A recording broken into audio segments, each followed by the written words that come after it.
എനിക്ക് ഓരോ നിമിഷവും നിറവുള്ളതാണ്. വ്യത്യസ്ത ഭാവങ്ങൾ നിറഞ്ഞതാണ്. ആഴമുള്ള അനുഭവങ്ങളിലേക്ക് അവ വഴി തുറക്കുന്നു.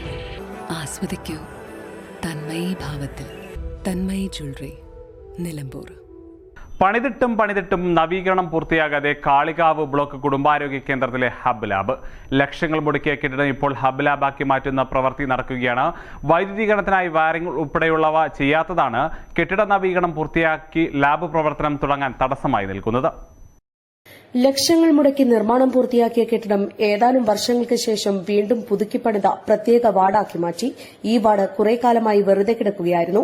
ഇപ്പോൾ ലാബാക്കി മാറ്റുന്നതിനുള്ള പ്രവൃത്തികൾ കുറെ കാലമായി നടന്നുവരികയാണ്. അസൌകര്യങ്ങളാൽ വീർപ്പുമുട്ടുന്ന നിലവിലുള്ള ലാബിന് പകരമായാണ് ലക്ഷങ്ങൾ മുടക്കി ലാബിന് വേണ്ടി കെട്ടിടം പുതുക്കി പണിയുന്നത്. വൈദ്യുതീകരണം നടക്കാത്തതാണ് ലാബിന്റെ ബാക്കി പ്രവൃത്തികൾ നടക്കാതിരിക്കാൻ കാരണം. വൈദ്യുതീകരണത്തിനായി ഫണ്ട് അനുവദിച്ച് 2 വർഷത്തോളമായിട്ടും നിർമ്മാണം വൈകിപ്പിക്കുകയാണെന്നാണ് ആരോപണം. കുടുംബാരോഗ്യ ബ്ലോക്കിന്റെ ആസ്ഥാനമായ കാളികാവിൽ സമീപത്തെ പഞ്ചായത്തുകളിൽ നിന്നുള്ള രോഗികൾ എത്തുന്നുണ്ട്. അതുകൊണ്ട് തന്നെ മറ്റിടങ്ങളിൽ ലഭിക്കാത്ത പരിശോധനാ സൌകര്യങ്ങൾ ഏർപ്പെടുത്തുന്നതിനാണ് ഹബ്ബ് ലാബായി കാളികാവ് ആശുപത്രിയിലെ ലാബിനെ ഉയർത്തിയത്. ലാബിന് വേണ്ടിയുള്ള യന്ത്രസാമഗ്രികളും ആശുപത്രിയിൽ 1 വർഷത്തോളമായി എത്തിയിട്ട്. വൈദ്യുതീകരണം വൈകുന്നതിനെതിരെയും ലാബ് തുറക്കാൻ താമസം നേരിടുന്നതിനെതിരെയും HMCO മറ്റു ബന്ധപ്പെട്ടവർ ഇടപെടുന്നില്ലെന്നും ആക്ഷേപമുണ്ട്. കോടികൾ മുടക്കിയ കെട്ടിടങ്ങൾ ആശുപത്രി കോമ്പൌണ്ടിൽ ധാരാളമുണ്ടെങ്കിലും മെച്ചപ്പെട്ട സൌകര്യം ജനങ്ങൾക്ക് ലഭിക്കുന്നില്ല. ബ്ലോക്ക് കുടുംബാരോഗ്യ കേന്ദ്രത്തിലെ ഹബ്ബ് ലാബിന്റെ നിർമ്മാണ പ്രവർത്തനം വൈകുന്നതിന് വ്യക്തമായ കാരണങ്ങളില്ലെന്നാണ് വസ്തുത. News bureau, Kalikavu.